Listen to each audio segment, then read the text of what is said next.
Et si on faisait un petit peu de latin? Ce que je vous propose, c'est de revoir les bases du latin avec comme support le Familia Romana de Monsieur Horberg, qui est un manuel de latin vivant. On va lire ensemble ces chapitres, revoir un petit peu la traduction, la grammaire, le vocabulaire, un petit peu de civilisation, de manière à ce que chacun puisse se réapproprier cette belle langue et avancer progressivement en autodidacte ou en complément de cours reçus dans diverses structures. Voilà, l'idée étant de pouvoir entrer dans un texte latin de façon progressive, douce, mais assez rigoureuse quand même.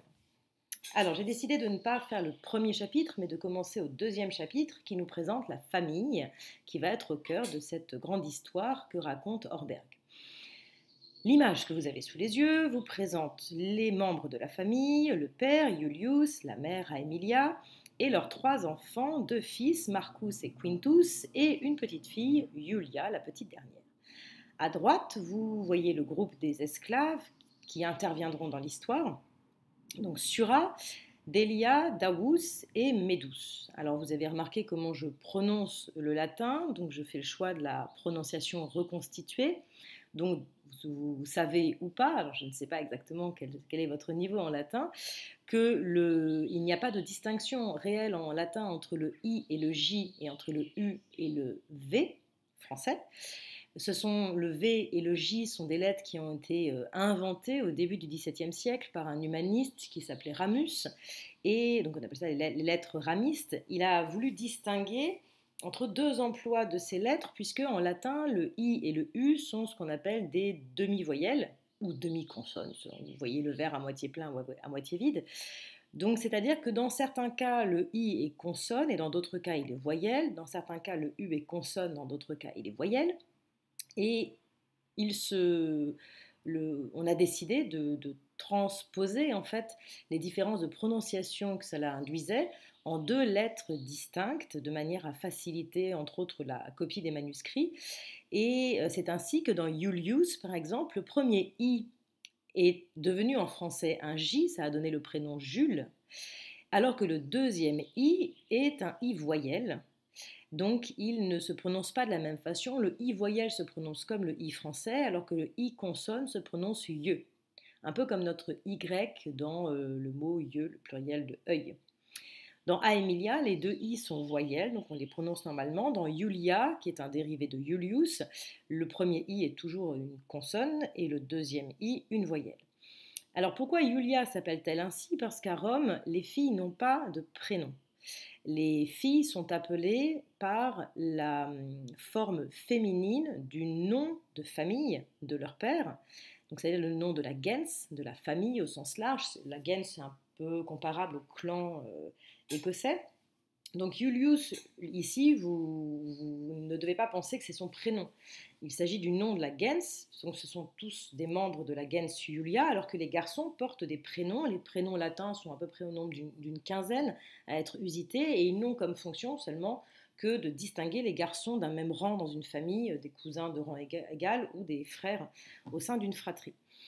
Aemilia, ce n'est pas non plus un prénom, ça veut dire que avant de se marier avec Julius, elle faisait partie de la gens Aemilia, donc la famille des Aemilii. Donc, tous les hommes avaient comme nom de famille Aemilius dans cette famille-là, ça a donné le prénom Émilien ou Émile en français. Et donc les femmes n'ont que la version féminisée, elles n'ont qu'un nom en réalité qui est le nom de leur gens de leur père au départ, puis de leur... enfin, gens de leur père toujours de toute façon. Et, euh, et donc la titulature romaine complète comportait trois éléments, le praenomen, le nomen et le cognomen, le prénom, le nom et le surnom. C'est ainsi que le grand Jules César ne s'appelait évidemment pas Jules de son prénom, c'était un membre de la gens Iulia. Jules, c'est son nom de famille, Caesar, c'est son surnom, et son prénom était Caius. Quand on l'appelait Caius, Iulius, Caesar. Et nous avons gardé Jules comme prénom, mais il ne faut pas imaginer que c'était son petit nom, que c'était comme ça qu'on l'appelait. Les esclaves, eux, perdent leur nom quand ils en ont un, quand ils ont été libres avant d'être esclaves, si ce sont des prisonniers par exemple, et on leur donne en général un nom, un appellatif qui correspond à leur pays d'origine. Donc on peut imaginer que la première, Sura, venait de Syrie, que Délia était grec et venait de l'île de Délios, ou que Médus était Mède. Vous avez entendu que j'ai prononcé Sura et pas Syrah. Le Y en latin se prononce U comme l'upsilon grec et non I en fait comme en français moderne. Alors ce qu'on va faire, c'est que je vais vous lire les petits paragraphes, les petits blocs, deux par deux ou seuls quand ils sont un peu longs. Et puis, je vais vous proposer une traduction. Alors, je vous laisse, j'espère qu'au fur et à mesure, vous arriverez à vous-même proposer dans votre tête une traduction et vous pourrez la confirmer avec celle que je proposerai. Et j'agrémenterai cette traduction de quelques petites remarques syntaxiques ou grammaticales de manière à consolider votre progression. Julius vi Romanus est, Aemilia femina Romana est, Marcus est puer Romanus, Quintus quoque puer Romanus est, Julia est puella Romana. Le latin, je vous rappelle, est l'ancêtre du français. Donc, vous allez pouvoir vous appuyer sur vos connaissances, sur votre connaissance de la langue française pour acquérir les bases du latin ou pour renforcer vos bases latines. Il y a parfois des faux amis, mais en général, à partir de notre lexique français, de notre vocabulaire français, on peut deviner le sens des mots latins. Et la grande différence qui existe entre le latin et le français, c'est que le latin est une langue à flexion, c'est-à-dire une langue à déclinaison, contrairement au français qui a perdu cette caractéristique et qui appuie l'essentiel de sa syntaxe sur la place des mots. Ainsi, en français, le père conduit le fils n'a pas le même sens que le fils conduit le père. En latin, l'ordre des mots n'a à peu près aucune importance, ce qui va permettre une richesse poétique incroyable, puisque chaque mot va porter en lui-même une marque qui va indiquer quelle est sa fonction, son rôle dans la phrase. Donc, quelle est sa fonction syntaxique.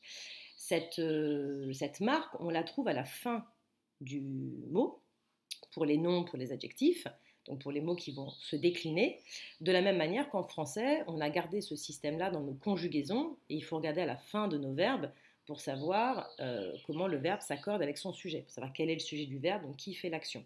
Donc en français, on a gardé cette idée d'une terminaison mobile pour les conjugaisons, on l'a perdu pour les noms. En latin, ils ont ce système-là, donc de déclinaison, c'est-à-dire que le mot ne va pas avoir la même forme selon qu'il est sujet du verbe, selon qu'il est complément d'objet direct du verbe, c'est-à-dire que c'est sur lui que s'applique l'action, selon qu'il est complément d'objet indirect, donc le destinataire de l'action, selon qu'il est complément du nom. Donc vous allez avoir en latin 6 cas, alors en réalité 5, le nominatif quand le mot est sujet, le vocatif qui sert à appeler mais qui n'existe pas en réalité, qui n'existe que pour un modèle de la deuxième déclinaison, une forme particulière qui est le génitif quand le mot est complément du nom, une forme particulière qui s'appelle le datif quand le nom est COI, d'une manière générale, ou qu'il est complément de certains verbes ou autres, et une dernière forme qui est l'ablatif, qui va servir pour construire globalement l'essentiel des compléments circonstanciels. Donc c'est un peu schématique. Donc vous avez 6 cas qu'il faut mémoriser, qui se répartissent en 5 grandes familles, 5 modèles, on appelle ça les 5 déclinaisons. Alors, Orberg a choisi de n'utiliser dans un premier temps, dans les premiers chapitres, que des mots de la première et de la deuxième déclinaison. Donc les mots de la première déclinaison, vous les avez ici, Aemilia, Femina, Romana. Vous voyez que le nominatif de ces mots est en A. Et les mots de la deuxième déclinaison, vous les avez ici, Julius vir Romanus. Ici, vous n'avez que des formes de nominatif. Et vous voyez que cette déclinaison est en us, mais il y a un deuxième modèle. En fait, il y a 3 modèles pour le masculin dans cette déclinaison. Donc le modèle Julius et le modèle wir, qu'est-ce qui va les réunir? Ce sera le fait qu'ils vont avoir le même génitif. Donc on va dire Julii au génitif et wiri au génitif, ce qui va nous indiquer qu'ils font partie de la même déclinaison, c'est-à-dire qu'ils vont utiliser les mêmes désinences, les mêmes petites fins, les mêmes lettres qu'on mettra à la fin du nom pour indiquer le cas. Donc il y aura par exemple à l'accusatif, i au génitif, au datif et au à l'ablatif, pour tous les mots de cette déclinaison. Mais au nominatif, ils vont pouvoir se présenter sous 2 formes différentes. alors 3 en réalité. Et la caractéristique du latin est également qu'ils n'ont pas seulement 2 genres, mais 3. Alors vous êtes familier avec ces 3 genres, parce qu'en réalité, si vous faites de l'allemand par exemple, ou si vous faites de l'anglais, en allemand ou en anglais, ils ont conservé les 3 genres. Quand vous regardez les pronoms personnels anglais, he pour le masculin, she pour le féminin, it pour le neutre. Et finalement, en anglais, le neutre est bien plus répandu que le masculin et le féminin, puisqu'il va englober tous les mots abstraits, tous les objets, etc. En allemand, vous avez aussi 3 genres, le masculin, le féminin, le neutre. En français, nous n'avons pas conservé le neutre, sauf dans quelques expressions, par exemple rien, qui est un neutre, ou des expressions comme quelque chose, on dira bien quelque chose de grand, et pas quelque chose de grande, on n'accorde pas avec chose. Quelque chose est une locution qui est employée de façon neutre. En français, on ne le sent plus, parce qu'évidemment, là, c'est le masculin qui a englobé le neutre, donc on fera l'accord de l'adjectif au masculin dans ce cas-là. Alors, qu'est-ce que ça signifie? Julius, vir Romanus est.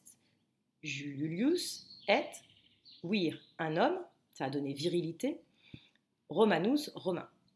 Aemilia est femina romana. Aemilia est une femme, ça a donné féminin, féminité, romana, romaine. Marcus est puer romanus. Marcus est un enfant. Pour savoir ce que veut dire puer, on se dit qu'est-ce qu'on connaît en français comme mot qui commence par puer. On a puéril, puérilité, puériculture. On se dit ok, puer, l'enfant. Marcus est puer romanus. Marcus est un enfant romain. Quintus quoque. Quoque, c'est un adverbe qui signifie aussi.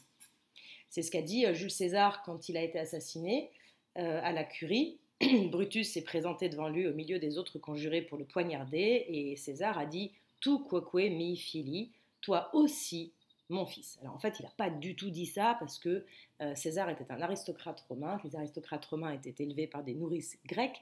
La langue maternelle de cœur de César était donc le grec et pas le latin. Et quand il était comme ça à l'article de la mort, ce qui est sorti, c'est du grec, et donc ça a été kai su teknon, toi aussi mon fils, qu'on a traduit en fait en latin. Donc Quintus quoque, Quintus aussi, puer romanus est un enfant romain. Julia est puella romana, Julia est une jeune fille, romana, romaine. Alors pourquoi puella romana, puer romanus sont-ils au nominatif? Parce qu'ils sont attributs du sujet, ça vous rappelle vos vieux cours de CE1, CE2, ils sont attributs du sujet, donc puer est attribut du sujet quintus, puella attribut du sujet Julia, et dans toutes les langues indo-européennes qui ont conservé des déclinaisons, l'attribut du sujet est au même cas que le sujet. Généralement le nominatif, mais pas forcément. On verra qu'en latin, on a des structures subordonnées, par exemple à l'accusatif, et dans ce cas-là, l'attribut sera comme son sujet à l'accusatif. Mais dans une indépendante, le sujet est au nominatif, donc l'attribut du sujet est aussi au nominatif. C'est pareil en allemand, par exemple, ou en polonais. Marcus et Quintus non viri sed pueri sunt. Viri sunt Julius et Medus et Daus. Aemilia et Delia et Sura sunt feminae. Esne femina Julia? Non femina, sed parva puella est Julia. Donc ici, Orberg introduit une structure interrogative. On va voir comment ça fonctionne et il reprend la même construction que dans le premier paragraphe, mais en passant au pluriel. Donc ici, on vous rappelle unus puer, on vous donne la déclinaison du nominatif, unus puer, un enfant. Unus, ce n'est pas l'article indéfini, c'est le nombre. Duo pueri, deux, pueri, enfant, et on apprend ainsi que le nominatif masculin pluriel, le nominatif de deuxième déclinaison pour les mots masculins, est en i. Pour le modèle puer comme pour le modèle vir, puisque c'est le même modèle. Marcus et Quintus non viri sed pueri sunt. Marcus et Quintus non, là il faut reprendre sunt, viri, ne sont pas des hommes, sed, mais, pueri, des enfants. Sunt, c'est la conjugaison du verbe être. Vous aviez ici la troisième du singulier, est, comme en français. Et ici, la troisième du pluriel, sunt, qui ressemble quand même furieusement à notre son français. Donc vous comprenez peut-être un petit peu mieux maintenant l'origine de nos formes françaises, mais il faudrait remonter en fait à l'origine du latin, donc à l'indo-européen, et attention, le latin ne vient pas du grec. pour comprendre la genèse de ces formes. Donc en latin comme en français, le verbe se découpe en un radical auquel vous ajoutez une désinence qui est une désinence de personne, et ce sont toujours les mêmes au présent pour tous les verbes, c'est-à-dire O ou M au départ, S à la deuxième du singulier, T à la troisième du singulier, mous à la première du pluriel, tis à la deuxième du pluriel et nt, comme en français, à la troisième du pluriel.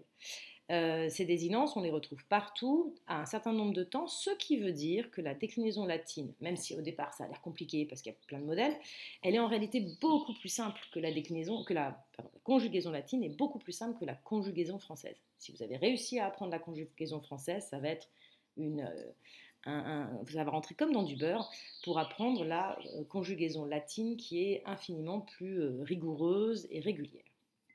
Viri sunt Julius et Medus et Davus. Julius et Medus et Davus sont des hommes. Aemilia et Delia et Syra sunt feminae. Aemilia et Delia et Syra sont des femmes. Et là, on voit que le nominatif pluriel de la première déclinaison, celle dont le modèle est Rossa, je vous laisserai réécouter la sympathique chanson de Jacques Brel pour revoir cette déclinaison, le nominatif pluriel est en ae, comme le génitif singulier. C'est la marque, tous les mots qui auront un génitif singulier en ae seront de la première déclinaison. Esne femina Julia. Ici, vous avez un petit mot, né, qui est un petit peu particulier parce qu'il se met toujours en deuxième, il se colle toujours au premier mot de la question et il correspond à notre est-ce que en français. Est-ce que Julia est femina, une femme? Non femina, non pas une femme, mais paroi puella, une petite jeune fille, est Julia. Donc Julia n'est pas une femme, mais une petite jeune fille. Julius Aemilia Marcus Quintus Julia Syra Davus Delia Medusque sunt familia Romana. Julius pater est. Aemilia est mater. Julius pater Marci et Quinti est. Julius pater Juliae quoque est. Aemilia est mater Marci et Quinti et Juliae. Marcus filius Julii est. Marcus filius Aemiliae est. Quintus quoque filius Julii et Aemiliae est. Julia est filia Julii et Aemiliae. Alors Orberg nous fait un petit peu l'arbre généalogique de la famille ici. À quoi cela sert-il? Eh bien, ça va servir à introduire un deuxième cas. On a vu le nominatif, on va maintenant voir le génitif. Et le génitif, il est central en latin puisque c'est lui qui va nous permettre de savoir à quelle déclinaison le nom appartient. Quand vous regardez dans un dictionnaire, que ce soit le Thésaurus, le Quichera, le Gaffio, quel que soit le dictionnaire que vous preniez, on va vous donner systématiquement, quand vous allez chercher un nom, la forme du nominatif, une virgule et la terminaison du génitif, voire la forme complète du génitif s'il y a un changement de radical. Alors pourquoi on vous donne la forme du génitif systématiquement dans le dictionnaire? Parce que sans cette indication-là, vous ne pouvez pas savoir sur quel modèle vous devez décliner le nom, c'est-à-dire que vous ne pourrez pas forcément savoir à quel cas correspond la forme que vous avez sous les yeux. Le génitif pour la première déclinaison, il est en AE, ça veut dire que les mots se terminent par AE, on rajoute AE au radical du nom, et il est en I pour la deuxième déclinaison. Alors, Julius, Aemilia, Marcus, Quintus, Julia, Syra, Davus, Delia et Medus. Ici, vous avez la deuxième façon qu'on a en latin de dire « et ». Soit on dit « et », comme ici, Marci et Quinti, qui a donné notre « et » français, et qui s'emploie de la même façon, soit on rajoute la copule « que » à la fin d'un mot.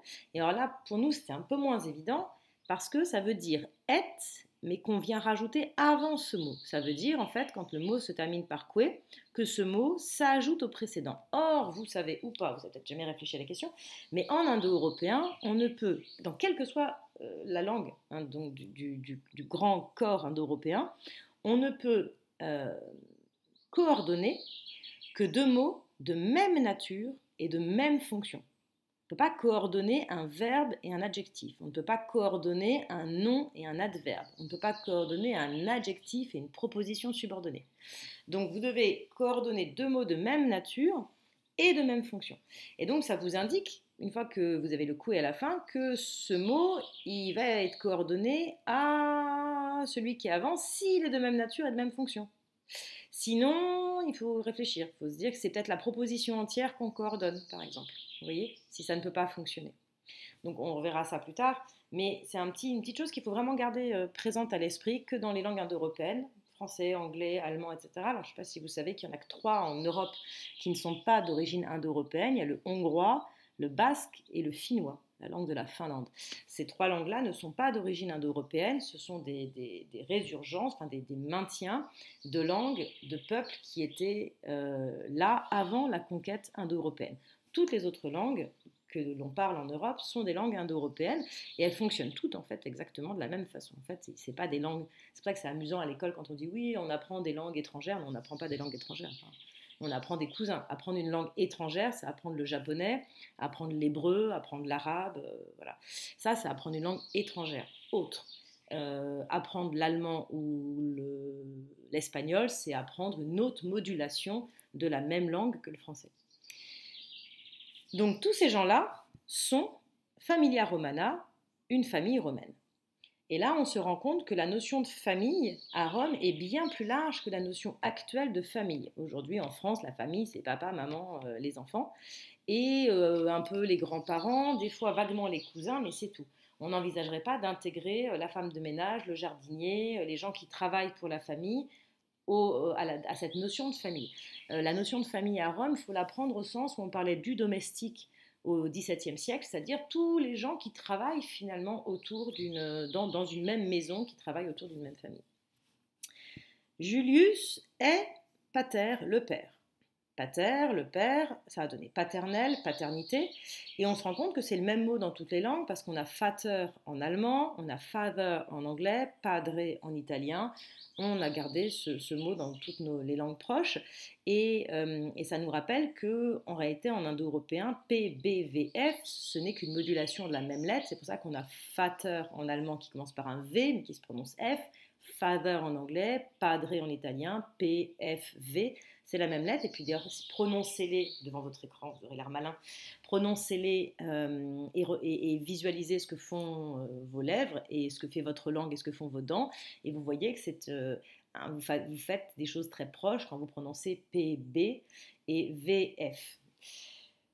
Aemilia est la mère, Julius est pater le père, Marci et Quinti, deux Marcus et deux Quintus. Donc I ici est le marqueur d'un génitif, ça nous indique que ces deux noms sont compléments d'un autre nom, et le nom dont ils sont les compléments ici est pater. Julius pater Juliae quoque est. Julius est aussi le père de Julia. Génitif de première déclinaison, génitif féminin en AE. Aemilia est la mère de Marcus, de Quintus et de Julia. Marcus est le fils de Julius. Marcus est Filius, le fils Aemiliae d'Emilia. Quintus aussi, quoque, Filius est le fils, Iuli est Aemiliae de Julius et d'Emilia. Julia est la fille de Julius et d'Aemilia. Quis est Marcus? Marcus puer Romanus est. Quis pater Marci est? Julius pater Marci est. Quae est mater Marci? Mater Marci est Aemilia. Quae est Julia? Julia est puella Romana. Quae mater Juliae est? Aemilia mater Juliae est. Pater Juliae est Julius. Julia filia Julii est. Qui sunt filii Julii? Filii Julii sunt Marcus et Quintus. Marcus, Quintus, Juliaque sunt tres liberi. Liberi sunt filii filiaeque. Marcus et Quintus et Julia sunt liberi Julii et Aemilia. In familia Julii sunt tres liberi, duo filii et una filia. Quels sont les éléments nouveaux dans ce paragraphe? D'abord les interrogatifs, puis les nombres.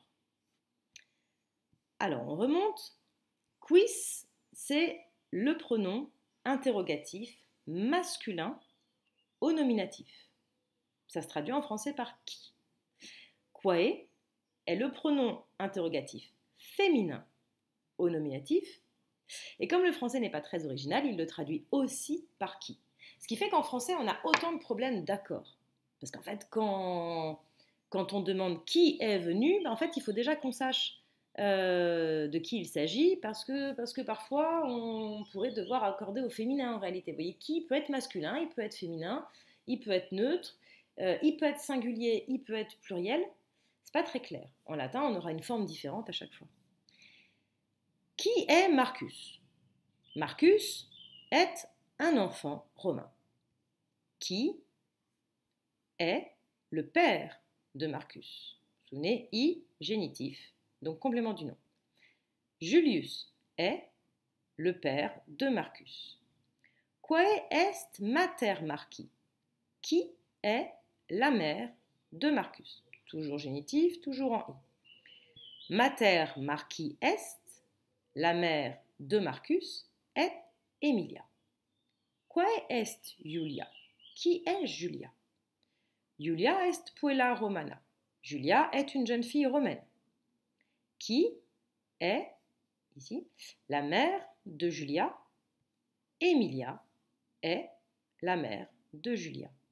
Ae, génitif de la première déclinaison, nous indique donc que Julia est complément du nom. Pater Juliae, le père de Julia, est Julius, est Julius. Julia est la fille de Julius. Qui sont les fils de Julius? Alors là, on fait attention, ça se ressemble. Mais ici, vous avez un nominatif pluriel en I. Et ici, un génitif singulier. Alors vous me direz comment on fait la différence? Eh bien là, on y va à l'instant. C'est-à-dire que parfois, c'est un peu comme quand on joue au mastermind. Vous voyez, il faut faire des hypothèses. Parce qu'on n'a pas forcément d'indication. Alors l'indication qu'on pourrait avoir, c'est que c'est un nom propre, qu'on parle non pas d'une famille entière, mais d'une seule personne. Donc on postule qu'ici, c'est un singulier. Et comme on est au pluriel avant, on peut postuler qu'ici, c'est un pluriel. Mais effectivement, parfois, il faut faire des petites hypothèses de sens pour distinguer deux cas qui ont des formes identiques.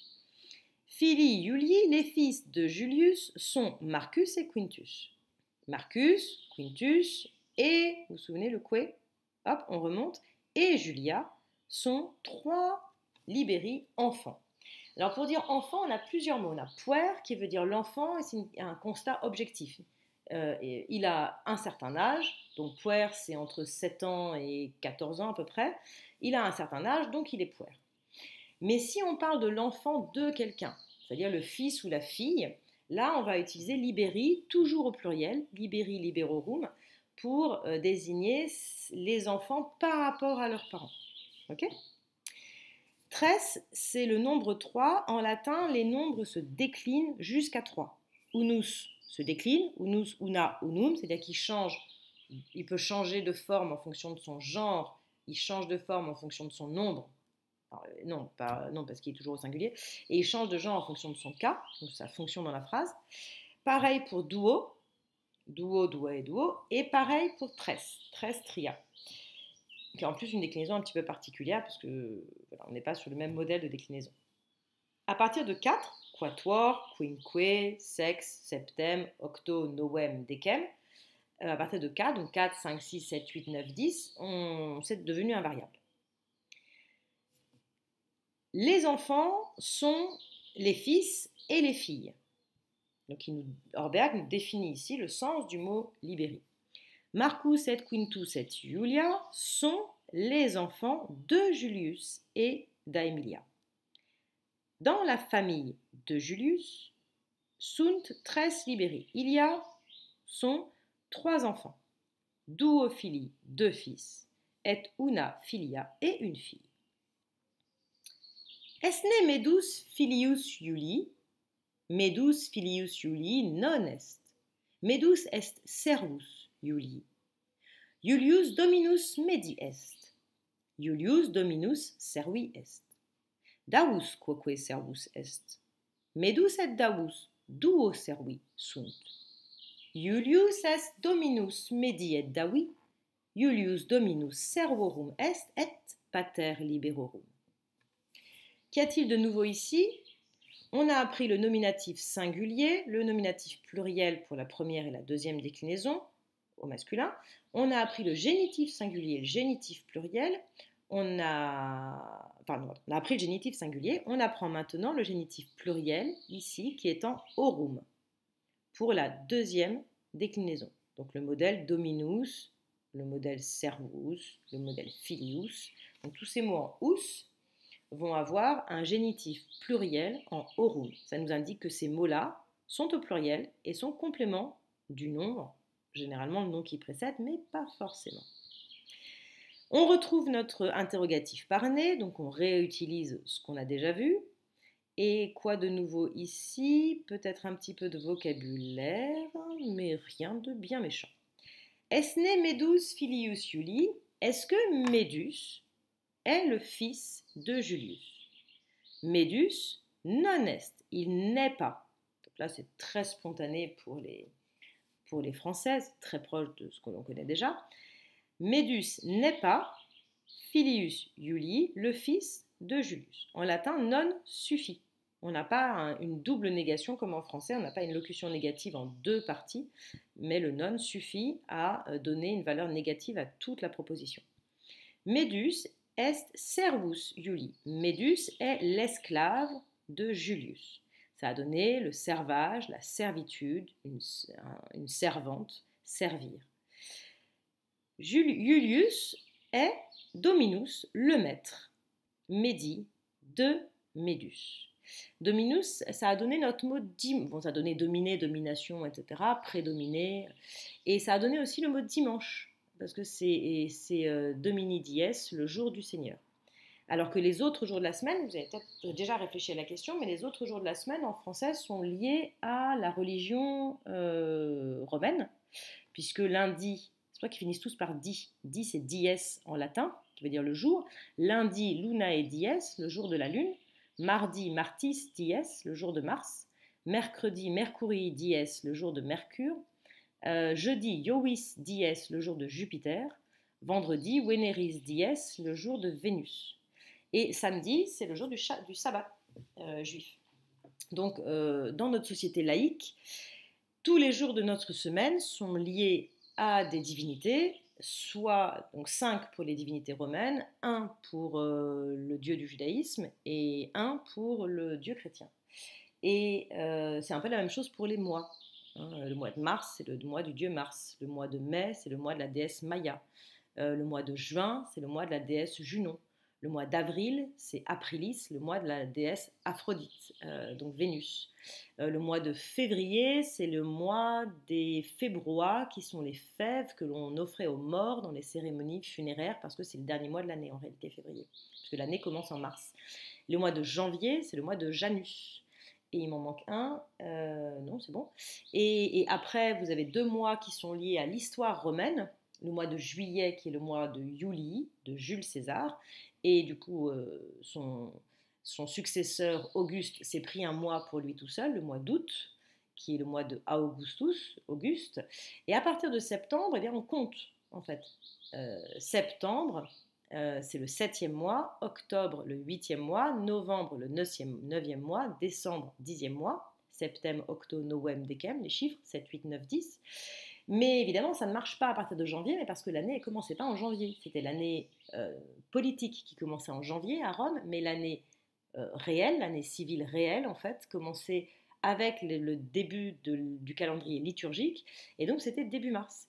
Et donc ça fait 7, 8, 9, 10 à partir de mars. Donc là encore, on est dans une société laïque, mais en réalité, tout notre calendrier est lié à la religion romaine et pas à la vie politique romaine, sinon on aurait commencé, le premier mois aurait été janvier. Il y a la religion romaine qui commençait en mars et on continue à compter à partir de ça. Alors j'ai perdu le fil. Julius est le maître de l'esclave. Davus quoque servus est. Davus aussi est un esclave. Medus et Davus sont, duo servi, deux esclaves. Julius est Dominus le maître de Medus et de Davus. Julius est, ici, le maître des esclaves et, sous-entendu, il est le père des enfants. Esne delia filia Aemiliae, delia non est filia Aemiliae, delia ancilla Aemiliae est. Aemilia domina deliae est. Aemilia domina ancillae est. Sura quoque ancilla est. Delia et sura, duae ancillae sunt. Aemilia domina ancillarum est. Ce qu'on apprend ici, c'est le génitif pluriel de la première déclinaison, modèle Rossa. Donc les mots en A, de première déclinaison, qui ont un génitif singulier en ae. Donc vous voyez que c'était aurum pour la deuxième déclinaison, arum pour la première, c'est quand même très proche. D'ailleurs, tous les 5 déclinaisons auront un génitif pluriel en en fait. Esne delia filia Aemilia. Est-ce que, né, Delia est la fille d'Aemilia? Aemilia, génitif singulier, donc complément du nom. Delia non est filia Aemiliae. Delia n'est pas la fille d'Aemilia. Delia ancilla Aemiliae est. Delia est, ici, la servante d'Emilia. Ça donne les amours ancillaires en français. Au XIXe siècle, beaucoup de romans de Balzac, de Zola vont nous raconter des amours ancillaires, donc les amours que les jeunes garçons de bonne famille entretenaient avec leurs servantes. Aemilia domina Deliae est. Aemilia est la maîtresse de Delia. Aemilia est la maîtresse de la servante. Sura aussi est une servante. Delia et Sira sont 2 servantes. Et vous voyez que ça se décline. Duo masculin pluriel, duae féminin pluriel pour le nominatif. Aemilia est la maîtresse ancillarum des servantes. Cuius servus est Davus? Davus servus Julii est. Cuius ancilla est Sura? Sura est ancilla Aemilia. Alors, cuius, c'est l'interrogatif, c'est le génitif singulier correspondant à quis. On avait vu quis pour le masculin, quae pour le féminin, qui, quand c'est sujet. Et ici, le pronom interrogatif est au génitif et c'est la même forme qu'il soit féminin ou masculin ou neutre. On aura la même forme pour les 3 genres. Davus est l'esclave de qui? De qui Davus est-il l'esclave? Davus est l'esclave de Julius, génitif. De qui Sira est-elle la servante? Sira est la servante d'Aemiliae, génitif. Quod liberi sunt in familia? In familia Julii sunt 3 liberi. Quod filii et quod filiae? 2 filii et una filia. Quod servi sunt in familia? In familia sunt centum servi. In familia Julii sunt multi servi. Pauci liberi. Julius est dominus multorum servorum. Alors on apprend ici un nouvel interrogatif, quot, qui est invariable, ça c'est plus facile, et ça signifie combien. Vous l'aviez compris, puisqu'après on a des dénombrements, on a un chiffrage. Quod liberi sunt in familia? Combien d'enfants sont dans la famille? Combien d'enfants y a-t-il dans la famille? Dans la famille de Julius sont 3 enfants. Combien de fils et combien de filles? Et là, attention, on n'est pas au génitif, on est au nominatif pluriel. 2 fils et une fille. Combien d'esclaves sont dans la famille? Dans la famille, il y a 100 esclaves. Centum, je dis au-delà de 4, on ne décline plus, centum est un invariable. Dans la famille de Julius sont de nombreux esclaves, multi. Un supermarché multiservice va vous proposer de nombreux services. La multitude, c'est quand il y a de nombreuses personnes. Multiplier, c'est rendre plus nombreux. Dans la famille de Julius, il y a beaucoup d'esclaves, mais peu d'enfants. Alors pourquoi je traduis par mais? Parce que vous n'avez pas de mot de liaison. Or, le latin, alors vous savez ou vous ne savez pas, mais quand on écrivait du latin, on n'espaçait pas les mots. Donc là, nous séparons les mots par des espaces, mais en réalité, dans les textes latins, les mots sont collés les uns après les autres. Il n'y a quasiment pas de ponctuation. Et donc, pour distinguer les différents groupes, on utilisait volontiers des mots de liaison, autem, enim, sed. Donc pas seulement des conjonctions de coordination, mais plein de petits connecteurs logiques et plein de mots de liaison de manière générale qu'on n'a pas forcément besoin de traduire en français. Par contre, en général, quand dans une phrase comme ça, vous avez ce qu'on appelle de la parataxe, donc une absence de syntaxe, une absence de liaison syntaxique, vous pouvez, ça a en général une valeur d'opposition et vous pouvez le traduire en soulignant cette opposition. Julius est le maître de nombreux esclaves. Duo et tres numeri sunt, centum quoque numerus est. Numerus servorum est centum. Numerus liberorum est tres. Centum est magnus numerus. Tres parus numerus est. Numerus servorum est magnus, numerus liberorum parvus est. In familia Iulii magnus numerus servorum, parvus numerus liberorum est. Alors rien de difficile ici. 2 et 3 sont des nombres, nominatif pluriel masculin. Centum quoque numerus est. Centum aussi est un nombre. Le nombre des esclaves, souvenez, génitif pluriel, est 100. Le nombre des enfants, aurum, génitif pluriel, masculin deuxième déclinaison, est 3. 100 est un grand nombre. 13 est un petit nombre.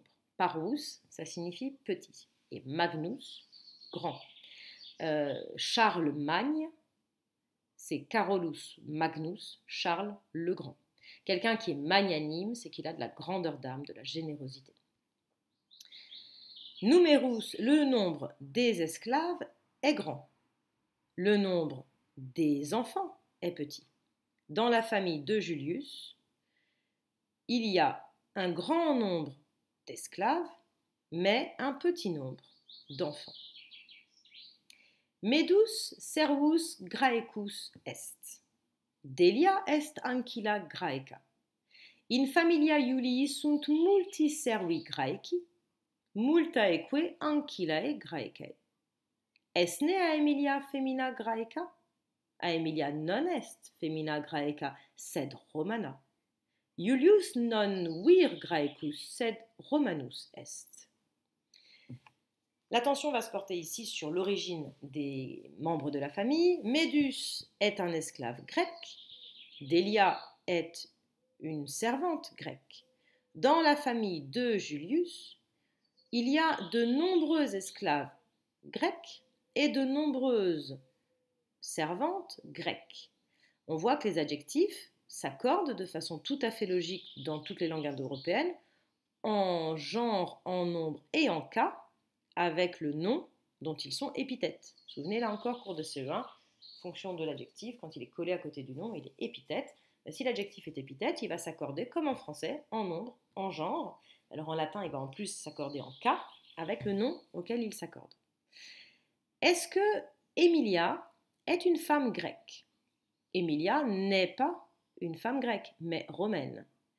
Julius n'est pas un homme grec, mais romain. On va s'arrêter là pour aujourd'hui. On continuera dans une autre petite vidéo à traduire ce deuxième chapitre de Dorberg. Et puis, je vous proposerai aussi de travailler les exercices et de faire un peu du thème pour essayer d'utiliser tout ça. Alors, on ne fera peut-être pas tout de suite du thème, mais on le fera sûrement à partir du prochain chapitre. Merci d'avoir travaillé avec moi.